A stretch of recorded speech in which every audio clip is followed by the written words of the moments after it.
The power of coaching and executive coaching in particular is really around helping someone unlock the answers for themselves and really finding their own potential, right? Not doing it for them, but being a mirror, a sounding board, an accountability partner, with someone who can really help support someone else getting to where they want to go. Where does it fit in to the broader professional development? When I think about the learning and development space in talent development space in the business, I'm typically looking at coaching from an executive standpoint. What are we doing with our leadership? And even providing leaders the support on how to be a good coach so that they're bringing some of that coaching into their own leadership and management that they do with their teams. So you continue to see a need for a sort of human to human interaction within coaching. There was a theme around, are we doing this in an ethical and safe way? Which I thought was really interesting, right? People really being mindful of, are we using AI in a way that keeps that safe space for whoever the coachee is, and making sure that we're not going outside of those bounds, right?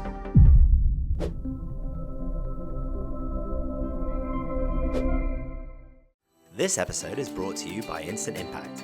Instant Impact provides transformative talent solutions to small and mid-sized companies that are making between 30 and 500 hires each year.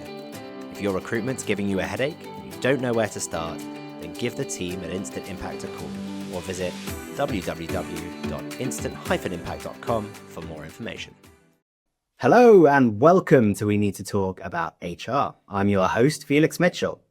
Now, coaching is one of those activities that feels so human to its very core. Sort of, whenever I've done it, has felt a little bit like seeing a psychiatrist or a counselor, in that it sort of required me to reach into my core motivations and fears. The questions, the silence, the challenge. Surely that requires another person to be in the room with you, or does it? There's been an absolute explosion in AI coaching tools over the last couple of years, from standalone startups coming out of Silicon Valley or anywhere in the world really, to engagement surveys all the way through to LinkedIn Learning.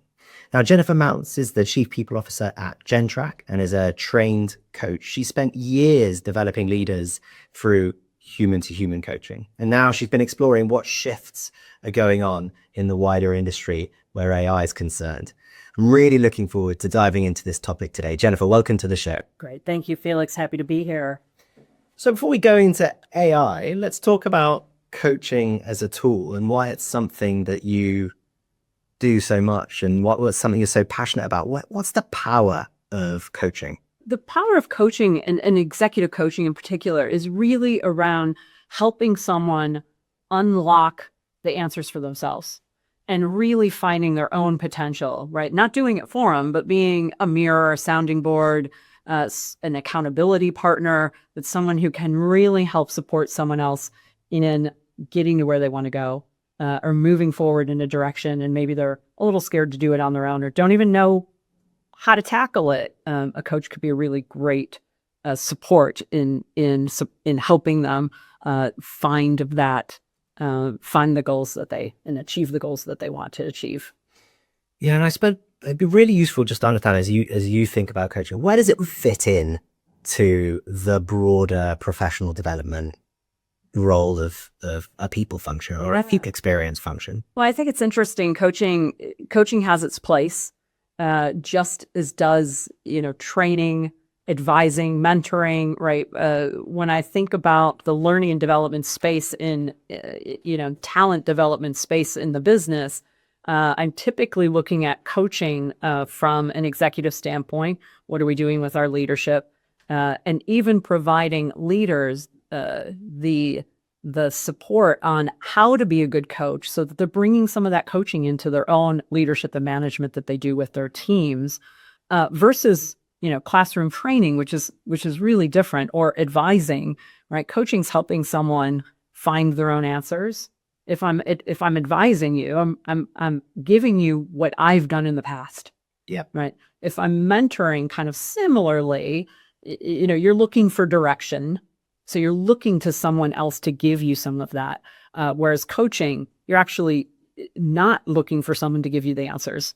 You're looking for that person to just be there to help you find your own answers.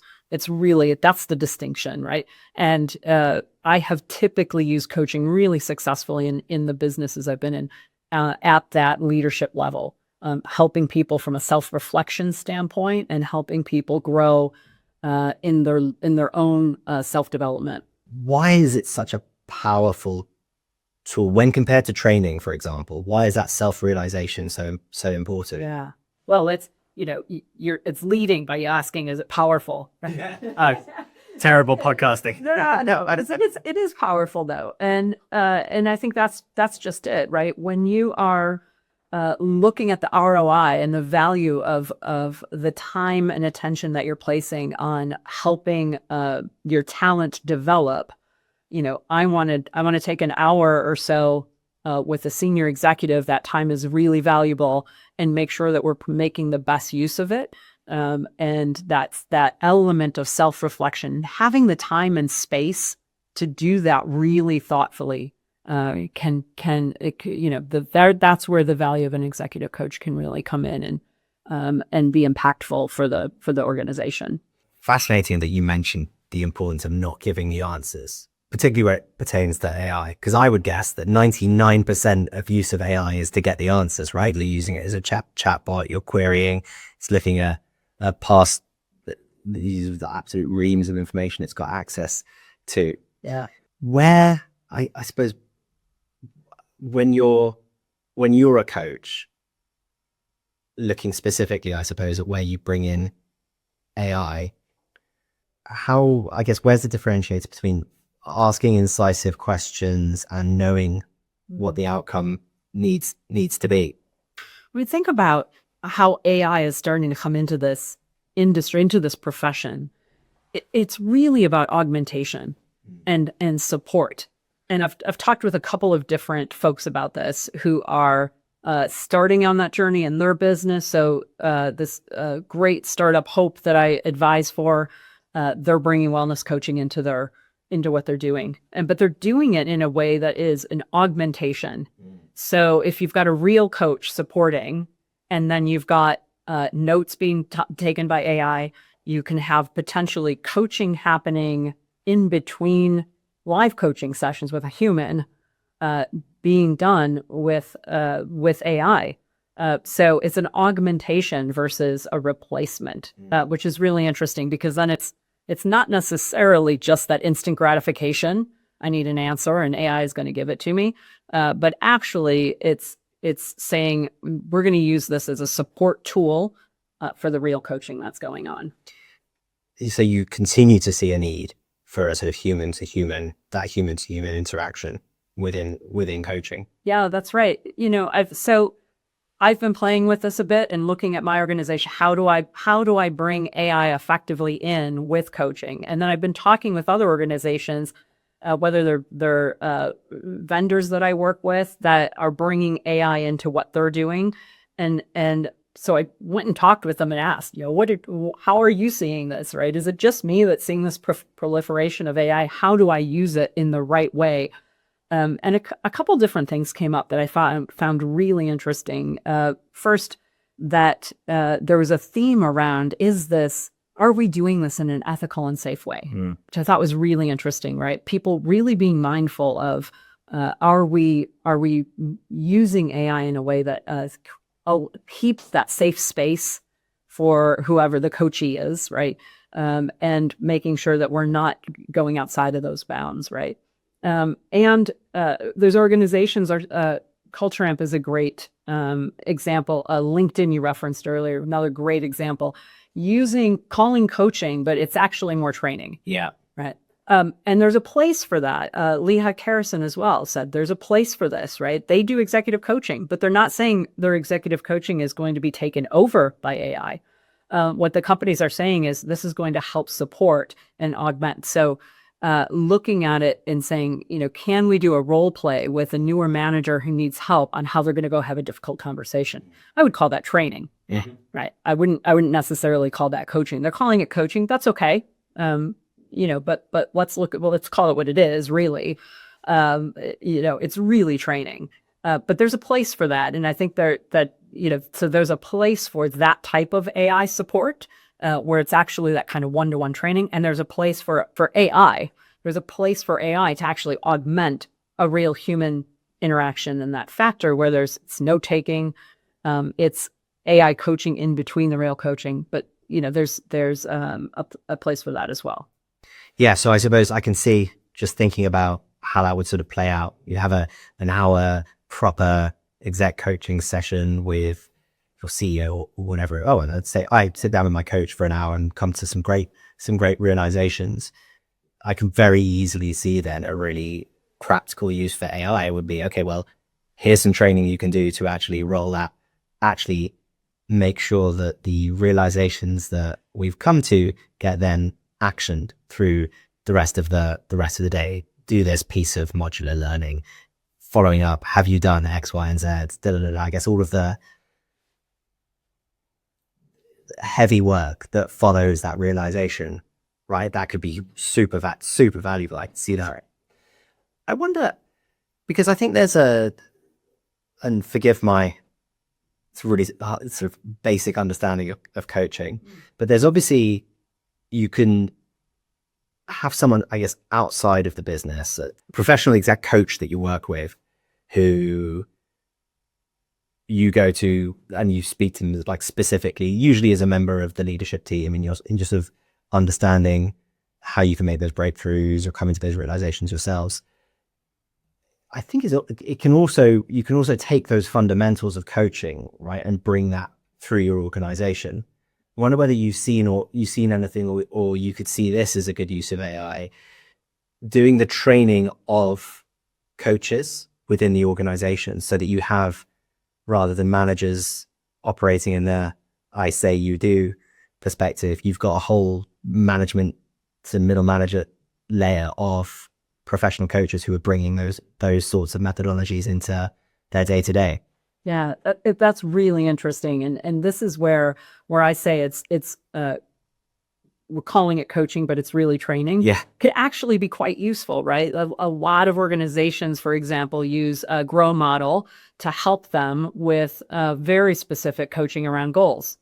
And you could, as a manager, if you want to get better at using that kind of tool and that model, you can use AI and actually have it role play with you on having that conversation with an employee to get comfortable using the model to, kind of bring it to life, and in a really safe environment, because who else is listening to you but the computer, right? Well, that's the question. Let's assume, again, back to that theme of safe and ethical, right? Are we using it in a way that maintains that? But it's a really great use. And when I think about having been an executive coach and still work with coaches, is the human side of this going to go away? I don't think it's going to go away completely, but I do think there's a place for AI. And I think it's interesting for us to explore how to best utilize it, how to support our organizations, and quite frankly, add value and impact by being able to do more. As you said, can we train our managers to be better coaches? Could probably train them faster using AI than I would be able to, particularly being in a global organization, being across multiple countries, multiple time zones, like doing the old method of, well, we all have to be in person, and we're going to sit down and we're going to do this coaching session and we're going to do our role plays live. Like it just, that's gone away. Right. And AI can certainly help replace some of that and do it in a really effective way. Let's just dig into this human, not replacing the human with it. Because I certainly for the next year or two, I've definitely bought into the concept that at an exec level, I could see that exec coaching, human to human element being pretty safe. But I wonder, how about those people that have never had access to coaching before? And I was reading a Guardian article the other day, which was saying that people using ChatGPT or similar for more like counseling services has been skyrocketing. And to your point around being being safe and being safe. That's not how it's designed. I wonder whether you could see a sort of democratized coaching tool where people don't have access to that hour one-to-one, but maybe it's a bot that does that coaching at more junior level, for example. Yeah. Well, interestingly, I just had lunch a couple of weeks ago with an engineering manager, former colleague, someone I worked with ages ago. I won't name names to keep her and keep it private. But she was talking about, we've come to end of year, and I've gone back to my chat bot, and I asked it to summarize and give me a year in review, because she had on a regular basis used the chatbot to have that kind of conversation. And when it came back to her with the summary, she actually went back and said, can you be a little less sassy for me, please? Which I thought was fantastic. So it had picked up her style and tone enough that it actually brought a bit of sass back into the summary and in the response, which I thought was really interesting. I think the one thing, thinking about this from an HR profession and thinking about how we're bringing AI into what we do, and can this replace? I think we need to be careful in how we think about it, but not be afraid of it, right? It is here, and it's not going away. It's only going to continue to evolve. So how do we think about bringing AI in a way that actually would work for our businesses, right? And they're all different. So you have to look at it and say, how will this work for us, right? I'm looking at it and saying, yeah, I want to use it for some training. I think that middle manager, junior manager area, in saying, can I use AI and actually replace some of the FaceTime real coaching? Perhaps. Can I augment the executive level coaching, and where I want a human being still there? Absolutely. Right. So there's so many different uses. And I think it's worth exploring all of them. And then back to that, are we keeping it safe? Are we keeping it ethical? Right. And I think that's a really important, from a duty of care lens, it's a really important reminder that, something for us to keep in the back of our minds as we do this. Yeah, it really is.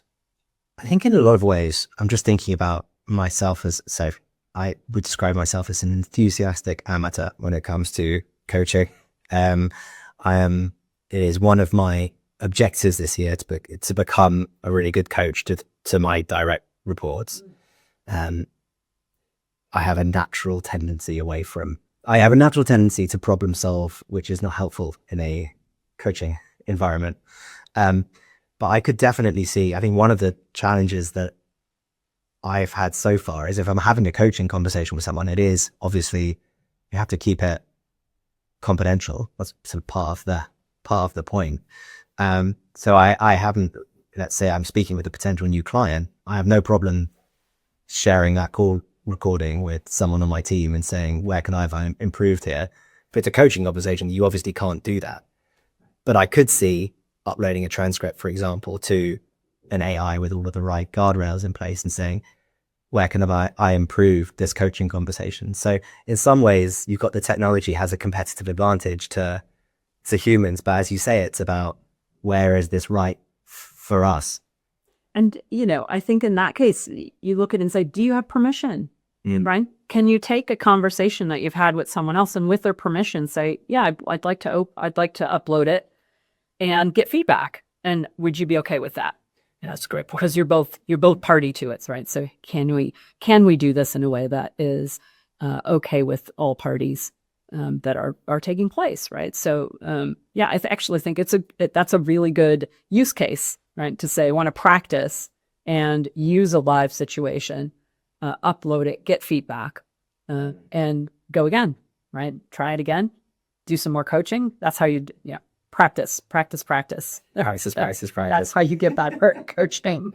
Yeah, as anything, right? I think, it's such an interesting way of looking at the world. Those sorts of coaching mindset, that it's something where, there's quite a lot of research into companies that have made coaching an active cornerstone of how they operate as an organization, outperforming those that don't, that it feels like there's quite a lot to fight for here. Exactly.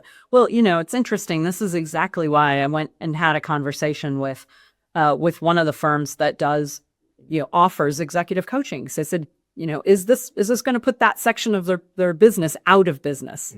Because AI is becoming so prolific, and it is touching everywhere. Everyone's saying, oh, we've got this AI tool that will help you, and this AI tool will help coach. And even they're saying, no, it's not going to put us out of business, right? But it is there.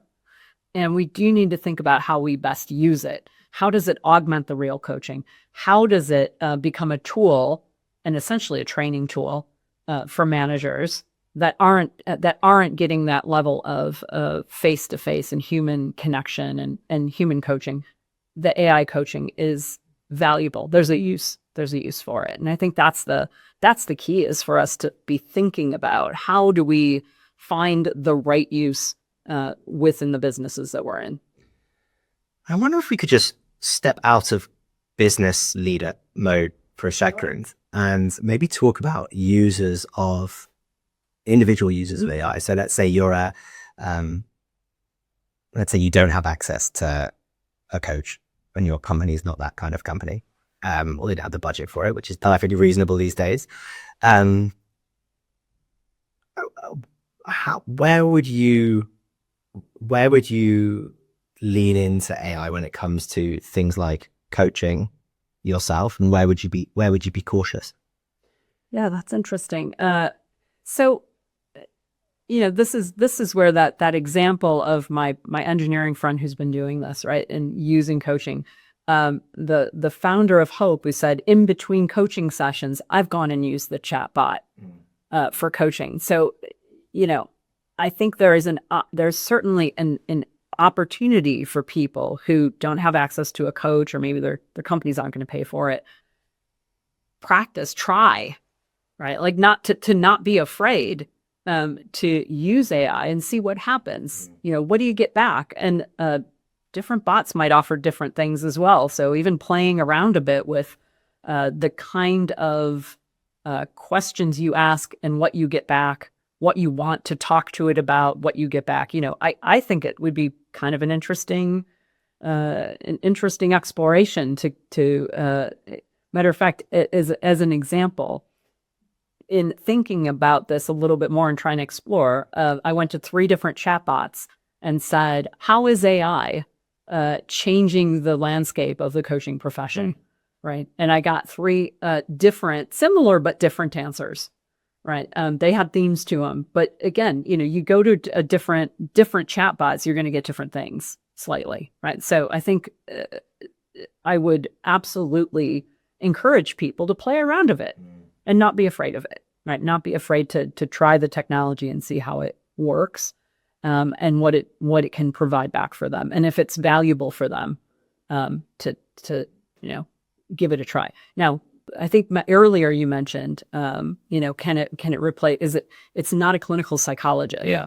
Right. And it just, for the record, I know it's really important. I actually do think it's important. It's not a clinical psychologist. I wouldn't want it to replace something or be on the record to think that, I'm saying it can replace it. It's not. But do I think it has a place for people to be able to have that sounding board, that mirror, that accountability partner even? Yeah, I think it could.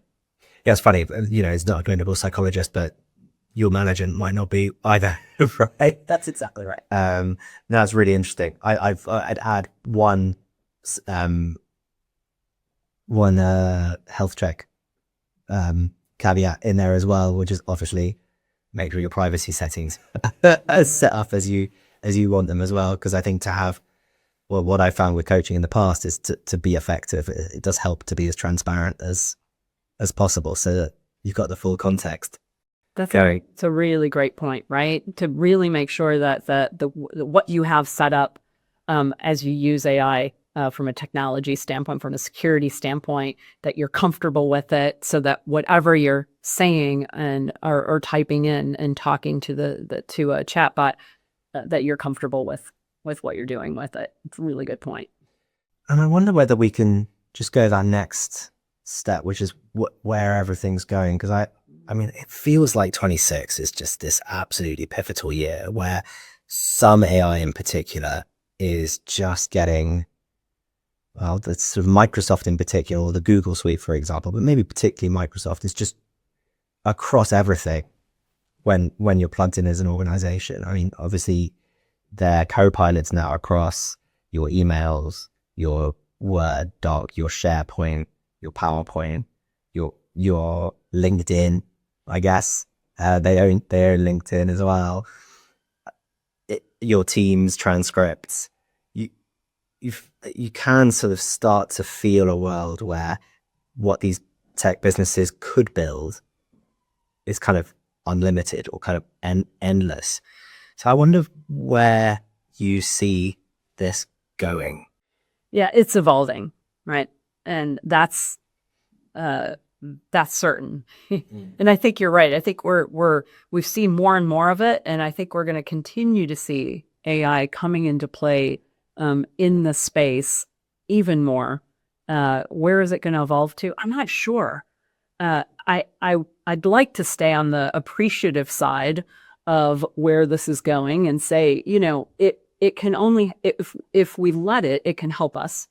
It can support us, right? So if as an example, Copilot is across everything I'm doing, can I then have it help me summarize what's going on? Can I have it, continuing to think about how do I use it as an aid to take away administration, augment the work I'm doing, summarize what I'm doing, and do it faster than I could do on my own, and make it easier for, how do I use it to make it easier, right? This is why you see Copilot and everything. It's meant to help you and make things easier, right? So how do we gravitate toward actually utilizing it the way that it's being put into place? I agree. So you were saying that's where you want to think of, all right, there's sort of the creative assistant phase. There sounded like there might have been another vice. Well, so I think what you can be worried about is it is in everything, right? So what I would hope for with how we go about using this, particularly as it relates to something as sensitive as coaching, is that there's not a big brother type, technology use behind this, where okay, it's seeing everything. It's can we use the technology in a way that does keep it safe and ethical? Can we allow for that safe space for someone to use this in a way that does allow for self-reflection and support, and not become Big Brother, right? And not have anyone looking in and seeing what's going on, because if it's within a system somewhere, it's in the cloud, someone can see it somewhere. How do we make sure that access is, just that there's guardrails around it so a person can use the technology in a way that's supportive. And that's where I said, coming from an appreciative standpoint, right? Versus, not a negative intent, right? Yeah, it could be used. Absolutely. And I think, as with a lot of these things, I think as people leaders, business leaders, we've always got, I think, 90% optimist. And I think that 10% pessimism half is really important. I think we touched on some really important elements of both today. Yeah. I can't believe it, Jennifer. That's all we've got time for. It's gone in a flash, but thank you so much for coming in. Great. Thank you for having me. It's been a pleasure, and I really appreciate it.